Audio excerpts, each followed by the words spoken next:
Oh, hi, Assalamualaikum. Welcome back to Pronotis Creation. So, this is day 2 of my Scratch Fashion Challenge. So, today I am going to share with you another design with a very special fabric. So, let's get started.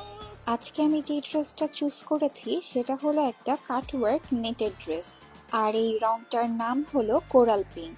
এই কাপড়ের একটা আলাদা সৌন্দর্য আছে। একদিকে নেটের fabric হালকা ও স্বচ্ছ, অন্যদিকে কাটওয়ার্ক ডিজাইন এটাকে দিয়েছে খুব এলিগেন্ট আর স্টাইলিশ একটা লুক। কাটওয়ার্ক এমব্রয়ডারি শুরু হয়েছিল ইউরোপের 1600 শতকে, বিশেষ করে ইটালি আর ফ্রান্সে। তখন রাজপরিবারের পোশাকে এই কাটা কাটা লেসের কাজ ব্যবহার করা হতো। পরে ধীরে ধীরে এই স্টাইল সারা বিশ্বে ছড়িয়ে পড়ে। তখন রাজপরিবারের পোশাকে এই কাটা কাটা লেসের কাজ ব্যবহার করা হতো। পরে ধীরে ধীরে এই স্টাইল ছড়িয়ে পড়ে সারা বিশ্বে।